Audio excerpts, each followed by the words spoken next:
Okay, so hello and welcome to episode 2 of Logistics Manager Vision, where today we will be discussing last mile delivery trends. The last mile can be difficult, especially as consumers are more often demanding faster delivery and convenience is key. But how is the last mile adapting to become more sustainable and efficient in these increasingly busy times? Today we will find out. The purpose of these discussions is to further engage the LM audience with content that might otherwise be lost in the interview process of feature writing for the magazine. This video discussion features several experts in the field of this topic, last mile, and will be covered in the March issue of Logistics Manager magazine for further analysis. If you want to read more about last mile delivery trends, do make sure to check out the March issue when it comes out in the first week of March. Firstly, I want to introduce our speakers today, and first up we have Ken Fleming from Logistics. So Ken. Hi, good morning, everyone. Could you introduce I'm sorry. us? I didn't realize we were doing. Oh, sorry. I didn't realize we were doing that, guys. My apologies. Okay. Ken Fleming, President, Logistics Technologies. We specialize in delivering multi-carrier software solutions to manufacturers, retailers, 3PL companies, and the healthcare industry. Okay, thank you. Our next speaker is Chris Walsh from Stanley. Could you please tell us a bit about yourself? Hi, good morning, everyone. Chris Walsh, Sales Director from Stanley. We work closely with the last mile delivery section with some manual handling equipment to assist in getting products from the vehicle to somebody's front door, particularly in sort of more urban areas. Thank you. Next, we have Alistair Lindsay from Zeus Labs. Could you please tell us about yourself? Yeah, hi. Thanks, Michelle. Yeah, so Alistair Lindsay. I recently joined Zeus Labs from Tesco. Zeus Labs, we're a technology business. We're a digital freight platform specialized in the road sector. So it's about bringing together both the demand and the supply side. So the demand from shipper and the supply from the road sector, bringing that together into one platform. Okay, perfect. Thank you. Next, we have Seb Robert from Gopher. Could you please tell us about yourself? Hi there. Yeah, I'm the founder and CEO of Gopher, a logistics technology play, specifically within the same day space. I use same day and last mile fairly interchangeably, to be honest. And our mission is to give every business access to great same day delivery and every independent courier access to great businesses. And that's really we're looking to do that by kind of reimagining the space a little bit by building a kind of a new, smarter, decentralized delivery network that creates better outcomes for everyone involved. So whether you're a courier on the ground, a retailer, or a customer, through to any third-party partner that wants to work with those two, both sides of supply and demand. Perfect. Thank you so much, Seb. Next person is Colin Peterson from AA Drive Tech. Could you please tell us about yourself? Hiya, I'm Colin Patterson. I'm from Drive Tech. We're a division of the AA, the Automobile Association. Our particular focus is, I think the posh way is driver risk management. But how does that prevail? We deliver driver training, mainly to save lives, reduce cost, and minimize collisions. Saving companies' reputations, we hope. So we deliver driver training programs mainly in the UK, but we also have some international reach too. Thank you. Nextly, finally we have Dan Myers from XPO. Thanks, Michelle. Good morning, everyone. So I'm Dan Myers. I'm the Managing Director for XPO Logistics in the UK and for Ireland as well. So we're an end-to-end supply chain business. We're about sort of supporting our customers and developing solutions in order to help them support their customers and consumers. Perfect, thank you. So now we'll begin the discussion. And the first question that I want to ask is, how are consumer trends changing? So Seb, did you want to interject on that first? I think it's been hard to pick up a newspaper without sort of reading about it, but maybe that's just my media feed. I think probably the most dramatic chart I saw was in First 3 months of the lockdown in 2020, from March, we saw sort of e-commerce as a percentage of sales shoot up from about 20% to 30% in the space of about 12 weeks. And we very, very quickly saw the effect that that had on supply chains, basically. So I think it is starting to stabilize, and it has come down a little bit as lockdowns have eased. But I think it's very much here to stay, and we've certainly felt that. I mean, we grew our business from working with SMEs, doing a lot of what we term circuit work, meaning picking up from one business and delivering to the next, mainly within London, because that's a big area for it. But from that moment on, we started working with more and more enterprise clients who were looking to do delivery from retail stores, because they really had to make that shift. So I think ultimately, even though e-commerce penetration has been, the UK has led it for many years, certainly in Europe. So I think it was like 96 to 98% e-commerce penetration, household penetration in the UK. What we can now see is that there's still a long way to go in terms of even just the e-commerce as a percentage of overall retail sales, and the fact that shot up in the space of 12 weeks, but in a level of evolution that you'd normally oversee in about 5 years, was instructive, and I think it's going to be very, very difficult to go back. If anything, it'll probably speed up even further. I'd echo the point that Seb makes there in terms of how are consumer trends changing.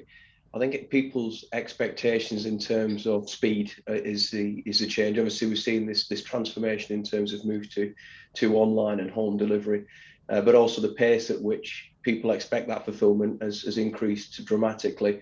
But it's not only the pace as well, it's that sort of customization of the delivery offer as well that's really, really important to the consumer.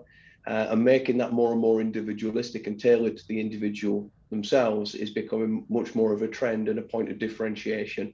And it's allowing some of our clients to become much more sticky and change that sort of what is a hugely emotive sort of service offering. That home delivery, getting that wrong can be hugely damaging for a brand, but getting it right can be hugely accretive, is absolutely fundamental. Did anyone else? No. Yeah, Michelle, just to jump in on that, I think the customer expectation is correctly changing at pace. So it is absolutely about ultimate convenience. So getting what you want, whenever you want, wherever you are. And I think there's a generational piece there. So I think the next generation, that expectation is, it's a fait accompli, if you like. So the world is changing in that sense, and I think it will continue. And the race for retailers, the race is on to ensure that they can be the most convenient to their customer base. Go ahead, Colin. I just wanted to echo what Alistair said, and Seb and Dan, but adversity is the mother of invention. And I think Seb's point, of course, we couldn't let this go without talking about the pandemic. But I think what it's done quite noticeably is accelerated out of adversity necessity for home delivery, work from home, lockdown, people obliged to stay in. And I think we've learned I think it's fascinating, but we've accelerated and learned a hell of a lot of lessons. Back to customization and Dan's point, I think we've just broken the back of realizing a completely different way of working, of delivery, of distribution. And in a way, I don't want to say that pandemic's been good for us, but out of that has been a fantastic new approach, in particular to last mile delivery, but the whole distribution chain. I think it's a really important point. Sorry, Chris, I'll just very quickly just sort of support something Colin said there. That I think what a lot of businesses learned is how agile they can be when they need to be. And when I speak to a lot of the clients in terms of some of the changes, particularly our retail clients, in terms of the change that they saw in terms of their business profile and the capacity they had to create, sort of, and basically turn it on like a light switch, even they were impressed with how agile they were. So I think it's been a huge learning curve and a great experience, and something that, although it's been hugely, sort of, adverse in a lot of ways, we should take whatever positives that you can from that situation, for sure. I actually have a question, which I don't know if I'm allowed to do that, but it's just based on some of the things you guys just said. And maybe it might be something that Ken, you could probably answer, because I find I'm very, very focused on what's going on in front of me in the UK, what's going on in my hometown in our country. But actually, we can see, I think that there's no doubt that the pandemic's accelerated probably what was the inevitable, but probably accelerated it by 5 or 6 years. I think there's no doubt about that. But is that across the whole of Europe, do you think, or is that actually, is the UK sort of leading the way in some parts of that, or do we find the same thing in the Netherlands, in France, Spain, etc.? Yeah, it's a great follow-up question, right? How I kind of position this is that logistics, from a company perspective, our technology basically provides solutions to companies that have to ship their goods. So we're the engine behind what puts the labels on the packages, basically. And our products are utilized around the world. So when you ask the question that you're asking, I've kind of got a different perspective from just a pure UK response. So if I look at North America and Europe, I would say that it actually does mimic what you're seeing and commenting about in the UK. I mean, I agree with all the comments that have been made so far. There are some slight nuances. And the one thing I think that we failed to overlook here is we're talking about the consumer demand and what changes it's caused and how the pandemic's caused us all to react and elevate our response. But I also believe that what retail specifically is seen as competitive pressure to respond. So whether it's, the concept of Amazon Prime, Amazon same-day delivery services, when we're reacting to, as a retailer, how do I compete against that? So not just trying to address what the consumers are asking us to do, but what are we having to do to be able to compete and respond to that? And we've seen that, not just in North America, but also in Europe. To give the group kind of an idea, if across our retail space, we're seeing 30% growth in shipping volume year over year. So when the pandemic hit, there was a very small period, like probably about 12 weeks, where it was kind of frozen. What are we going to do? How are we going to react to it? And then there was an immediate response to that reaction to ship more goods based on everything you've already described so far. And that shipping, what we've seen is coming from different locations now. So it's not just about fulfillment from distribution centers, warehouses, third-party service providers, but also increasing the amount of shipments that are coming from store. So there's a big retailer shift to do ship from store, which is a catalyst towards last mile delivery. Perfect. Thank you guys for that. So our next question will be, how is the supply chain becoming more, especially the last mile, becoming more efficient and less environmentally damaging? So Colin, did you have something to say on that? Yes, in terms of driver training, which is our bias, we've just seen, I guess there's two angles. One is obligatory change. So again, in the UK, and Ken maybe can give us more of a Dutch perspective, I can only really talk about the UK with confidence. CAS and ULEZ, ultra low emission zones, the mandating of decarbonisation policies in mainly urban areas is forcing it to happen. But as well as that, we're seeing people adopting this last mile delivery approach, partly because of that obligation, but partly because it provides them with flexibility. I'm not sure costs are completely proven yet, but I think there are studies, University of Westminster study about electric cargo bikes in London. And okay, I think the numbers need to be ratified, but they're finding they're able to deliver goods faster, 60% faster, I've heard. So flexible, fast, and conforming to sort of obligatory low emission zones is all forcing this issue towards last mile delivery and something other than maybe a gas guzzling large vehicle to distribute. I think from I can comment with respect to the uniqueness of being in the Netherlands, and just because we introduced the e-bike concept to this for a second, but in the Dutch market, I mean, look, we're a very small country. As a part of that, you're all familiar with the bike paths and the roads by which we can operate here.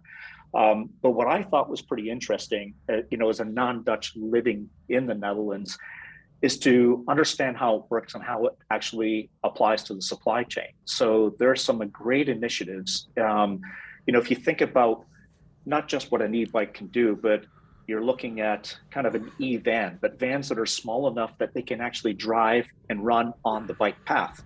So because that takes them off the actual roads, you're actually creating greater efficiency with respect to how to drive, and you're not dealing with high volume traffic because you've got the bike path right away.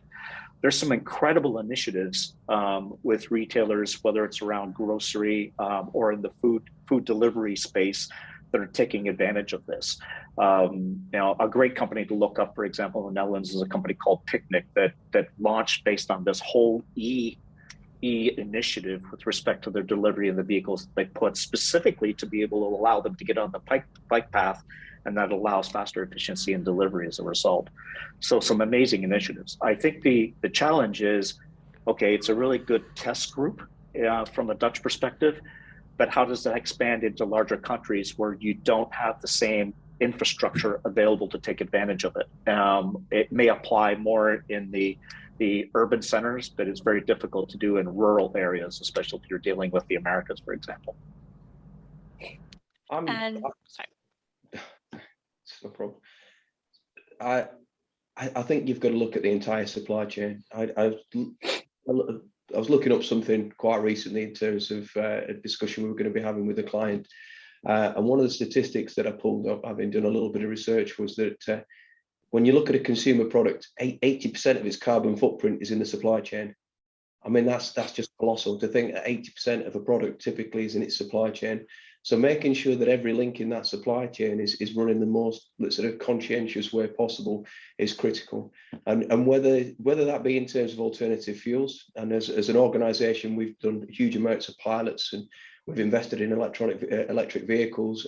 We're doing pilots with alternative fuels. We're now looking at drop-in solutions such as HVO for a number of our sites in order to reduce our environmental impact for some of the larger vehicles, or whether it be in our cross-dock centres or our warehouses, where all of our properties now are working with LEDs that are sat on PIR, so they're only on when there's an individual in the area, and 100% of the energy that we buy now is from renewable sources. So I think from sourcing in the Far East, which is obviously something we can support with, through to the very end, the reuse and the recycling, they're sort of making sure that each link's optimized and from an environmental perspective is critical. Yeah, I agree with Dan. And I think it's good to bring us back on point about the entire supply chain, Dan, that you think about everything from packaging to source of inventory. If you're looking at how to be more environmentally friendly. I mean, how many times have we received packages at home that are enormous compared to the goods that are inside? Or if we're looking at the closest point to the consumer that's ordered the product, is it more efficient to deliver from the store as a result? And it really is from beginning to end. So source of inventory, packaging type, transportation methodology, which we've been talking about so far. I completely agree. Sorry, Alistair. Okay, carry on. Sorry. I just wanted to, I think, jump on the back of Dan's comments there, which I think are absolutely bang on. If we focus too much on the last mile, we forget about the many miles which are sort of upstream of that. And when we talk about electric vehicles, alternative fuels, that clearly is the future, but the future isn't here yet. And there's a lot more we can do, I think, to make the whole supply chain more environmentally friendly. Stuff which involves technology, of course, but doesn't necessarily wholly rely on the whole move to electric vehicles, which we know will happen and is happening, but that's going to take quite some time. We've got, in terms of the infrastructure to support a fully electrified network, that's a long way off. But there are things we can do in that mid-mile, certainly in the mid-mile, to be more efficient, which allows that full end-to-end, as Dan correctly mentioned. There's a lot more we can do, and that's where we see inefficiencies and damage to the environment, which can be certainly mitigated. So building on that point, when it comes to the last mile, being in the same day space, we kind of, we run cargo bikes. We've got the small little e-vans at Gopher, and we've got experience from everything from just a push bike all the way through to 3.5 ton Luton vans. I mean, when we did some research into this space, the thing that really blew my mind was that TfL, this isn't really entirely up to date, sadly, and they haven't published a report since. But I think in the maybe early 2010s, they published a report saying that 50% of couriers in London were traveling at 25% capacity or less. Now, when you think about the fact, and this is according to the Office of National Statistics, this also blew my mind. There's 22,500 courier companies listed in the UK. Now, 20,000 of those are turning over less than 500k a year. So you can probably assume that you're thinking maybe 10 to 15 vehicles or less. 10,000 of those are turning over less than 50k. So we can assume that those guys are, you know, man with a van types. So what that points to is a massive amount of fragmentation in the space and huge amounts of underutilized capacity, which means massive amounts of wasted mileage.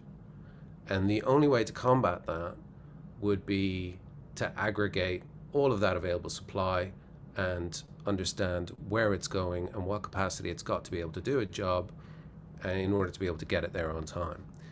That's huge. I mean, that's the single biggest thing in the last mile that technology would be able to solve. And it's a very, very difficult thing to do because you have to think about, well, how do you do that? How do you make the incentive strong enough for people to want to join or take part in a solution like that? Because you know, at the end of the day, a lot of these guys are competing, right? So that's the bit that's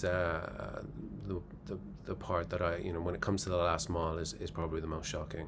You know, putting aside EVs and everything else, which I think is honestly just a sticking plaster, really. You know, it's a bit of a, at this point in time, it's great, but in the overall scheme of things, it's maybe just a little bit of a distraction, and particularly when aligned to the entire supply chain. You know, if I'm ordering something that is just environmentally unsustainable and I'm asking for it to be delivered in the next hour, there's, just because it's on an EV doesn't make it okay, I don't think. So I think that's a, oh, go ahead. Sorry, thanks. I think Sebi raised some good points there, and I think Stanley, we do a lot of work with the grocery industry. So and that's in a huge change, huge increase over the last 2-3 years, having to double their capacity almost overnight. And I think that it's an interesting question when we talk about e-bikes, drones, things like that, where the consumer, what does the consumer change its buying pattern, its buying habits, where it says, right, rather than doing that weekly shop, that weekly grocery shop, for instance, you know, I don't know about anyone else, but in my house, when it turns up, it's all hands on deck because there's bag stuff flying everywhere. And I think, you know, does the consumer then, if we're looking at e-bikes, because obviously that sort of quantity of goods wouldn't be, you know, be feasible. So is it then like a daily shop, that sort of daily co-op run, for example, that people do on the way home? Is that then potentially moving into more of a sort of online delivery, rather than doing that, you know, big weekly online? Does it not then walk into a sort of a daily shopping routine? But fundamentally, is that not more unsustainable in itself anyway? I'm just well, the stats I've seen. Sorry, I'm just going to jump in because this is very close to some of the stuff that we're already doing with the likes of Co-op and Asda. The stats I've seen have said that it's far more sustainable to do delivery from store than maybe some of these 10-minute grocery delivery solutions, because they're already fragmenting you know, the supply chain even further. And actually I read a very interesting article where one of the, I think it was GoPuff, were buying stuff from their local DoorDash supplier or their local Walmart, and then stocking it and then resending it out. So it's all getting a bit crazy at the moment, but honestly it just depends. But if we're talking about the delivery from store piece, it is probably slightly environmentally friendlier, and certainly if you're getting it delivered via e-bikes, then some of the stuff that we're seeing come about lately. Seb's point about the fragmentation earlier on is perpetuated by the example you've just given. I guess there is, in marketing terms, a race to try and establish the space and own the space about last mile delivery. You know, get here, and I have, I shouldn't mention it's my brother-in-law, but he buys random sweets and has them delivered. And I think it's dreadfully lazy, and that it's going to perpetuate that fragmentation. Chris's point, my own view is, I think people are traditionalists to some extent, and I think most people will still do a big weekly familial shop. But I think the fragmentation, my view is fragmentation will perpetuate for quite a while the novelty of last mile delivery, 10-minute delivery turnarounds are going to happen until the market matures. So I don't feel guilty about buying an ad hoc impulse purchase. It's being delivered by a bike, so it's friendly. But I think the whole area is going to mature, stabilize, and then cost and therefore profit realization will have to come into it versus a race to establish space and ownership fairly quickly. I think it's all the crazy Wild West at the moment, which has a safety issue, but I would say that wouldn't I working for DriveTech. I think there's a lot of crazy Wild West stuff going on with a race to deliver fast on mopeds and e-bikes, and safety is quite a big concern for me. One of the things that I've been talking about a lot lately in panels like this is the concept of, yes, we all seem to be talking about being eco-friendly, but not over convenience. And I look at it from the perspective of if you look at retail, when any one of us or any one of our customers or prospects that we're working with are trying to promote their goods and services, and they're saying same day delivery. You know, I joke and use my daughter as an example, who buys, you know, she refuses to buy plastics, and so she's buying her shampoo in blocks and it's wrapped in paper, but then she's ordering it same day delivery. I'm going, it's contradictory, right? So why do you understand the complete supply chain, as we were talking about earlier? So what do we owe? What does the retailer owe to respond to that? And can you make people aware of the impact through supply chain? So for example, if you know, to the points mentioned, that you're going to do a weekly shop, and if you do a weekly routine that says if you order it within a week, everything's going to be more eco-friendly. But if you're ordering for same day delivery service, it has X impact. So can you wait a day? Wait 2 days?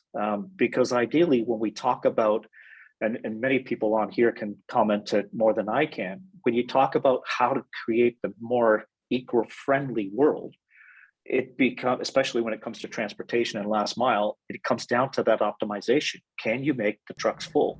Can you make more shipments in a vehicle? Because if you do, you're ultimately reducing that eco footprint. But if you're doing these spot deliveries, then are you doing us any good in the first place? Colin, that goes back to the point around the whole end-to-end supply chain, because it's not just about optimizing that last mile, it's about optimizing the mid-milers. Absolutely, because that's the stuff that will drive absolute efficiencies. It will be far more environmentally friendly.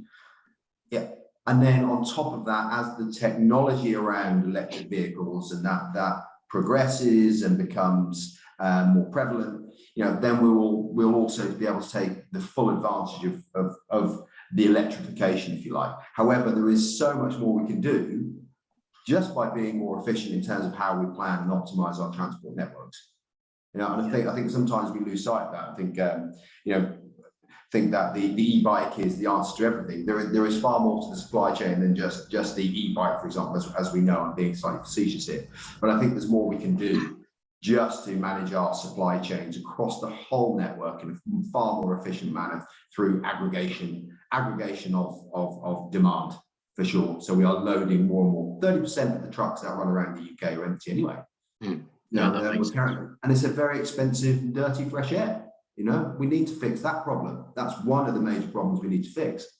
The challenges, you know, and then the technology out there. Zeus offers that technology to be able to aggregate and optimize that whole network. You know, that's what we're working on. We see the big benefit in delivering that, for sure, in the mid-mile sector. I've got a couple of points that I'm just going to relate to the conversation that's just been had there. So I'm going to go back to that convenience over the environment. I think the reality is we know what the answer to that question is. When you look at consumer behaviour, there's something between 6 and 7 out of 10 people will abandon a basket if they can't get the delivery that they're looking for, which is typically at the moment next day. So there's no retailer going to sort of try and push that even further out in order to sort of potentially forego the sale. So it is about how we can do it more efficiently. I think is the reality of the situation.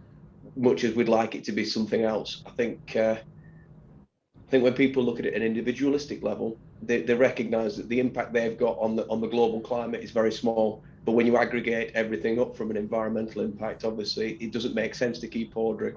But individualistically, we behave in a slightly different way. And what I would say is, listen, although I absolutely agree with the point that Seb made in terms of aggregation, and I think and this consolidation, which again Alistair picked up on there as well, is it's how do you do that? Because obviously it's a market-driven economy, and it's a market that's a very competitive market. And how do you sort of force that collaboration? That's the first challenge. But I would also say that sort of we talked around. Alistair mentioned e-bikes there. He said he did so facetiously in terms of being some sort of silver bullet. Seb's mentioned consolidation. I think the reality is, if there was one solution, if there was a silver bullet, I think we've got enough intelligence in the industry to have landed on what that answer would be. The reality is it's going to be a myriad of different approaches that's going to be suitable for that particular use case, if you like. Yeah. Okay, thank you guys. That was really good. I think we should go on to the next question. So on that, what do you guys think is the next technology that's set to become a game changer for last mile deliveries? Ken, I know you wanted to say something on that. Any cargo bikes? Yeah, there's a couple, and I think we've talked a lot about the footprint of the whether it's the bikes or the vans and the delivery side, but there's a couple of other things that are a part of the supply chain that are helping to create these efficiencies. So when we, from our perspective, we've seen a huge uptick on multi-carrier shipping management. When you take a look at what Seb's company does, and then you take a look at that when you start dealing with large enterprise retailers. I mean, some of the companies we deal with are doing e-commerce shipments at peak season. They're doing 500,000 to 800,000 individual parcels coming out of a single DC in a day.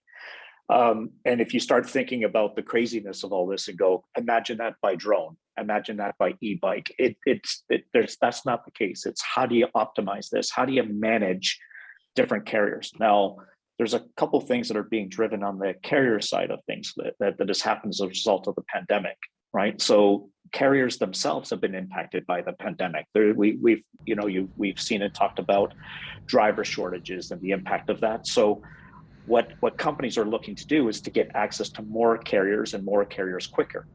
Seb commented about that earlier as well with respect to the how many different solutions are out there and the fact that the market's reacting to it. So what we're seeing is a big uptick on the technology to manage that. And it's coming in a couple of flavors. One is managing carrier capacity. So you subscribe to capacity and you want to make sure you're utilizing that and getting what you're paying for to meet the on-time and full delivery objectives. The second is dealing with the lead times, especially if we're dealing with last mile, same day delivery versus 3-day delivery services. Are we using the right service from the right carriers to optimize that? And then ultimately, what we're seeing is organizations that are using data from a business intelligence perspective to be able to manage what's going on and interpret that. So if you could imagine what I just described, if you're doing 500,000 to 800,000 individual parcel shipments across multiple carriers, how do you know how well that's performing and the amount of data you have to analyze to do that? So that's one of the key things that we've seen in a reaction to this space, is that large enterprise retailers, manufacturers that are reacting to this e-commerce surge are looking at these types of technologies to help them manage these constraints that I'm talking about. Anyone else have anything to say? Yeah, I mean, I just want to sort of come in on a couple of points that Ken touched on and add a few. I mean, the thing is, technology is all pervasive. It touches every element of our business these days. We're a hugely technologically enabled element of any organization with regard to the supply chain. I think there's so much technology in each element. So if you look from an optimization perspective in terms of ensuring that every mile that is run is the most efficient mile that is possible, or whether it's the driver training that Colin's so passionate about in terms of making sure that the driving behaviour is the right sort of behaviour and they're driving in an environmentally conscious way, or whether it's even the solution. So increasingly now we're looking at multimodal being a part of our last mile offer. which is something that's not been there in the case, and that's something that's quite different. But the other thing that I'm finding really interesting is how technology is sort of influencing that consumer journey, particularly towards that sort of customer sort of end element and the sort of customization of that particular service offering. So for example, you know, we've integrated with a lot of different messaging services, so sort of whether that be WhatsApp or whatever, and we've built into our system machine learning so that the system starts to understand that consumer's behavior, the way the consumer prefers to interact, and therefore it starts to learn how to communicate in the most effective way possible. I mean, there's so many things happening. It's a hugely exciting times in terms of the pace and the direction of innovation from a technological perspective. Yeah, I'd go even further in terms of customization. You know, when you're doing same day delivery, which is kind of everything from multi pickup to multi drop to what I was talking about circuit work earlier in terms of business to business delivery, you know, picking up from a production house and delivering it to a distributor, for example, you soon start to learn that working with various different industry sectors, they've got very different expectations of how delivery should be executed.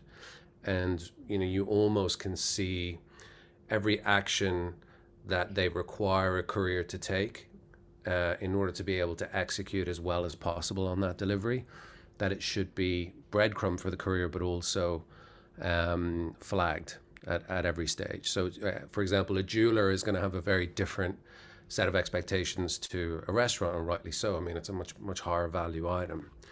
So these are all elements as well that we've been looking at and will be continuing to build on moving forward. But yeah, it's ultimately about the aggregation piece at its very core, through everything from the courier, their skill set, their credentials, the customer, their industry sector expectations, the department within that company's expectations on delivery, because it might be different to another department, the consignment size, weight, characteristics, which can have an effect on the vehicle type that it's being assigned to, and the credentials of the courier that's picking it up, and the location information, because it's very, very different. You know, that the entrance that Google Maps gives you for a pickup is sometimes very, very different to the one that the courier is expected to go to in order to be able to pick up and deliver to. And then obviously there's the time available to be able to do the job. And each one of those has, well, not quite infinite, but a lot of different variables that you need to take into account. Otherwise it could lead to a delivery failure. Thank you. So I guess the next question would be, can environmentally conscious solutions help to save on costs, or do they end up being more expensive? Dan, did you have something to say? Yeah, I mean, when you think back to the 3 R's of being environmentally conscious: reduce, reuse, recycle. The vast majority of the things that we've done listed over the last number of years is all about reduction.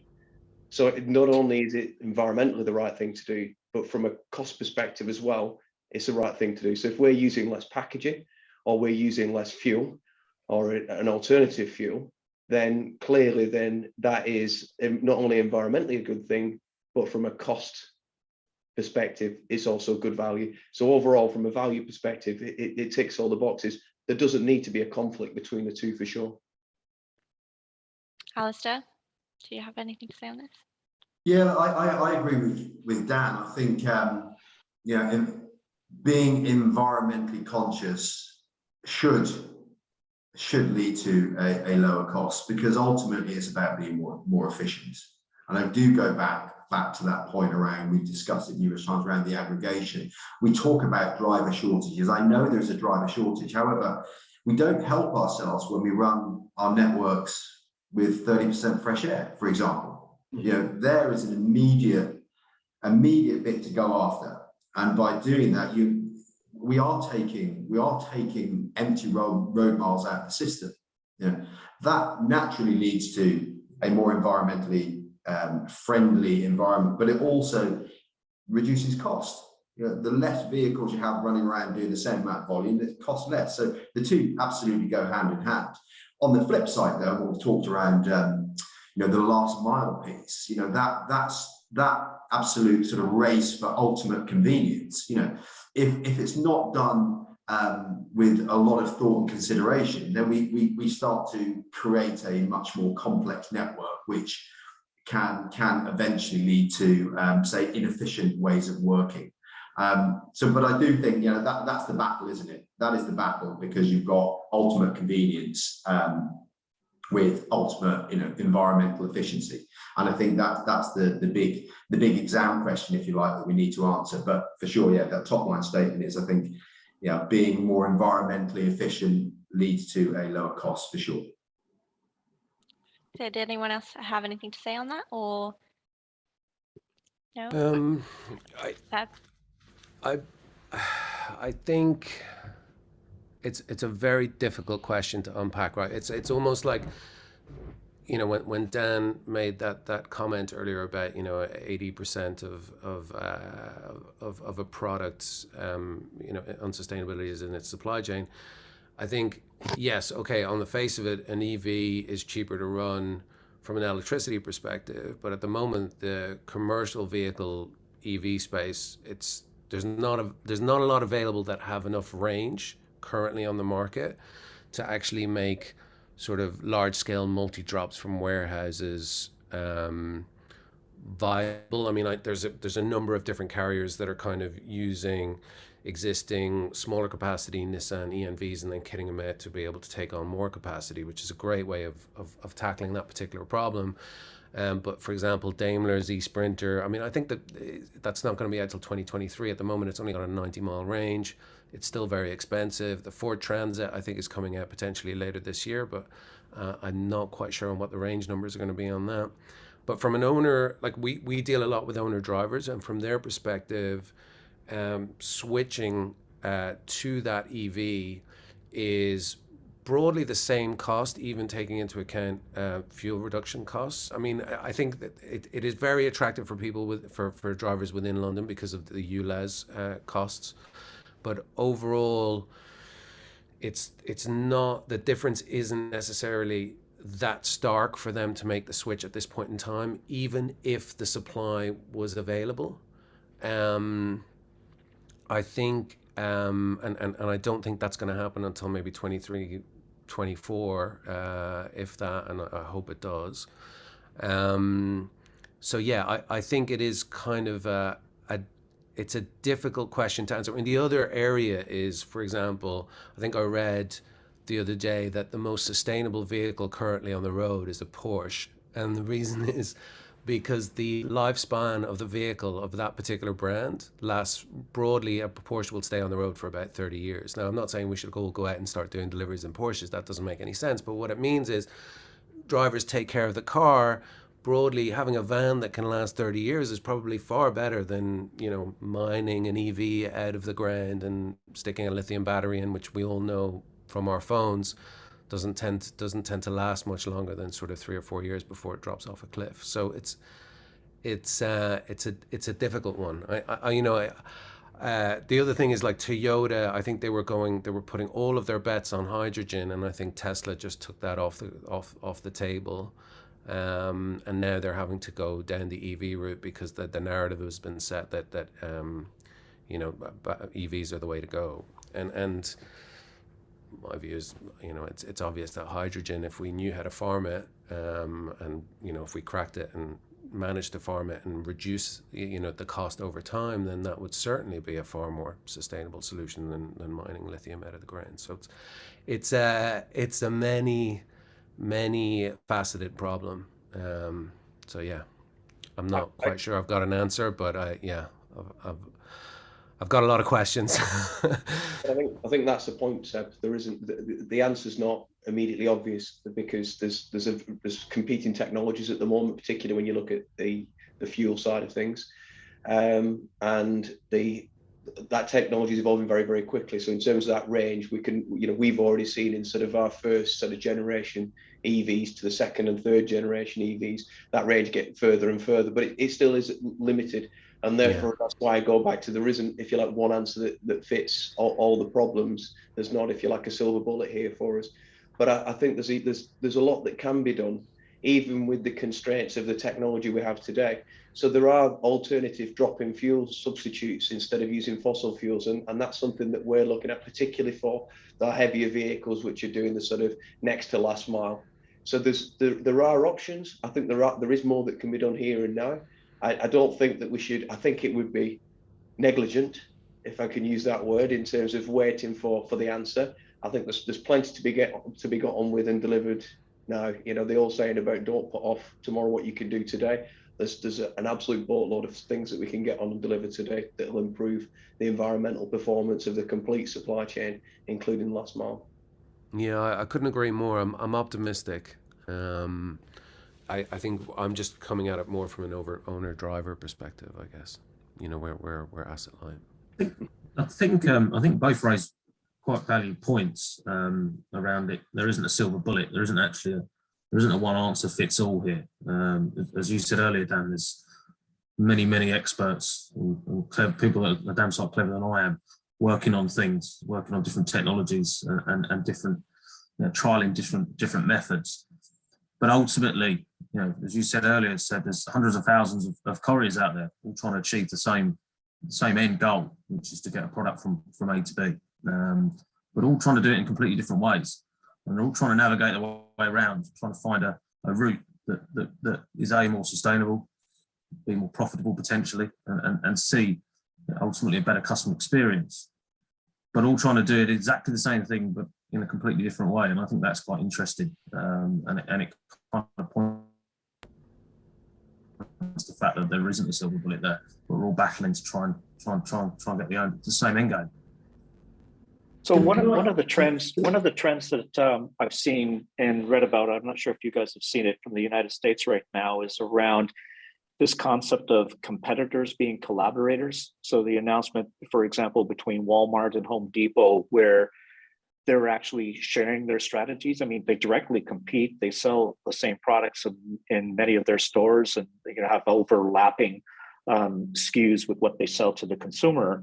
But when it comes to last mile delivery or efficiencies within the supply chain, they're starting to collaborate. And I kind of look back in history as they saying, oh, there were times when that happened and failed, and then there's other times where it's becoming now more essential. But I think, going into Michelle's question, I'd look at it as, is it environmentally driven versus is it cost or is it competition? And when you read the press behind it, it could be all three, right? Because you get the cost savings by collaboration and sharing that, space in order to reduce the amount of airspace that's in the vehicles. So you're getting the cost savings as a result, but you're also responding by collaborating as competitors to be able to respond to how do I compete against Amazon, which was directly quoted within the article, that in response to Amazon, these guys are going to collaborate so they can be more competitive. But the ultimate benefit here is by doing so, it does have a positive environmental impact. So I got to get into this chicken and egg thing that says driven by cost can achieve environmental gains, driven by competition can achieve environmental gains. But have I seen it the reverse, where somebody goes, I'm going to go do something for the environment that will allow me to be competitive and save cost? It's usually not driven by the environment first, at least not what I've seen. Michelle? Yeah. Sorry, can I just add in a point here, because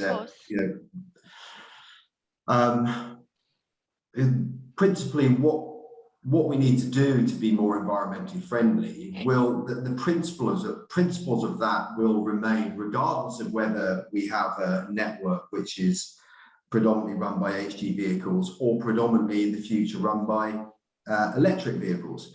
Principally, we will still, because the electric vehicles still have a footprint, we will still need to be efficient. We will still need to drive efficiency. Otherwise, we'll just have lots and lots of underutilized vehicles or running around the road, which creates problems in itself. And in an unashamed plug here, this is exactly the issue and the challenge that we're trying to resolve through the Zeus platform, is creating that efficiency. Whether it's a horse-drawn truck, whether it's an HGV, whether it's an EV vehicle, principally it's the same. We have to drive better efficiencies, and driving better efficiencies is better all round, regardless of the vehicle type. engine type. That was my. I agree. Alistair made the point earlier about what 30-40% spare capacity in logistics. I think, again, I think this is more of a question than an answer. Over the next 3, 4, 5 years, that same spare capacity in the longer distance drops, not last mile, is going to be accentuated by hundreds of very eco-friendly bikes, e-cargo bikes, scooters, in mainly conurbations, urban environments. And I think for the next few years, you're going to still see inefficiency that must be driven out.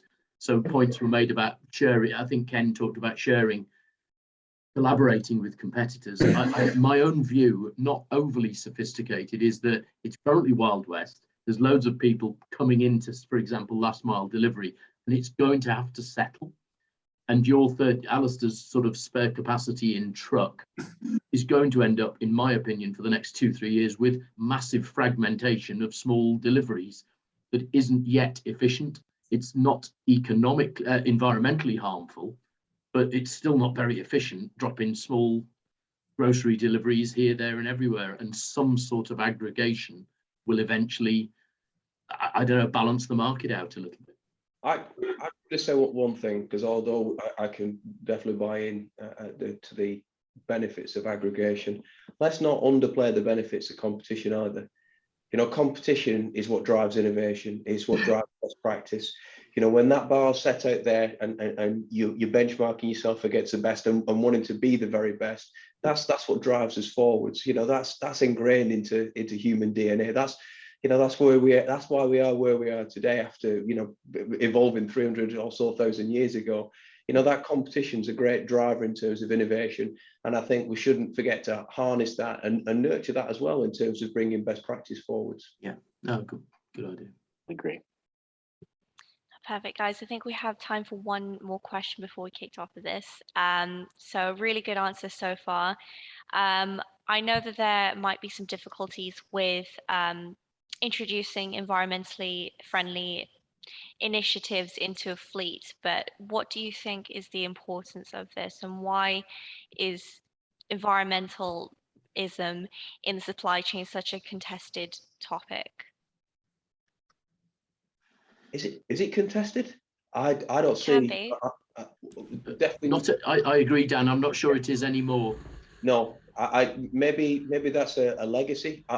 In terms of, I'm going to say there's definitely been, and I'm not sure if someone mentioned it either today, but we were having a conversation yesterday with some people from outside of our business about the environment, and there's a change, there's a sea change. You know, if you went back a few years ago, there was a lot of virtue signaling. It was we said the right things and people didn't necessarily follow through. I see a very different approach from every one of our stakeholders, whether it's our employees or whether it's our investors or whether it's our customers. They're all absolutely super focused on this. They recognize that their consumers and their investors are focused on it and too. So I don't think there is any sort of conflict here at all. I think there's no more greater alignment, or the alignment hasn't been greater than it is today. So I see in a very, even in departments where historically conflict and sort of challenges been there, procurement, for example, with ourselves. So if we're dealing, now procurement want to talk about collaboration. They want to talk about how we can help them fulfill their objectives. It's changed. I think we've moved on. People have moved on. I agree, and I think one of the biggest challenges, and it's not necessarily exclusive or pertinent to last mile, is just it's well documented, but the infrastructure. And we've talked about electricity mainly, but I think holding back that recognition and then move aggressively forward. Okay, government is mandating non-use or non-purchase of new diesel and petrol, but I think the only thing that's currently holding us back is lack of access to infrastructure. You know, the electric provision needs to be made much more voluminous, and especially in urban areas, you need more provision of that electricity supply. Colin, you're absolutely right, and a great point. If we need to achieve the targets, the 2030 targets the government have set out around combustible engines, we need a tenfold increase in terms of that charging infrastructure. You know, we've got 80% of the whole UK charging structure is in London. 20% of the population live in London, yet 80% of the charging infrastructure is in London. That's an enormous, there's an enormous scale up in terms of that infrastructure. And that's going to take some time. Will we achieve 2030? Well, let's see. But, you know, in the interim, there's a lot more we can do, and a huge amount we can do. And it's so important, Michelle, anyway, and I don't think, to Dan's point, there is any challenge to it in terms of people pushing back on it. Yeah, as a logistics industry, as a freight industry, you know, it's a significant contributor to the overall carbon footprint of the country, of the world. So there's a great responsibility on us to deliver on that, without a shadow of a doubt. But there's more we can do, a lot more we can do. Right. It's really great to hear that the industry is actually, you know, standing up and doing something, whereas in other industries, of which I won't mention, there's not so much of a focus on, you know, saving the environment and developing better business practice. So it's just really good increasingly to see that the supply chain, in all aspects of the supply chain, is, you know, furthering their environmental initiatives, which is extraordinarily important, you know, for a multitude of reasons. So unfortunately, we've run out of time today, guys. I want to thank you all so much for joining us. And to our viewers watching this will be available on I believe, the 7th of March, which is the same day that the issue comes out. So if you want to read more about last mile delivery trends, you can check out the either the physical edition or the online edition. And obviously, if you can share this video amongst yourselves, that would be really great. So I want to thank all of our speakers today for coming on. So I'd like to say thank you to Seb, thank you to Ken, thank you Chris, thank you Dan, thank you Colin, and thank you Alistair for your insights today. It was really great to have you guys on. Thank you very much. Thank you. Thank you for having me. Thank you so much. Bye.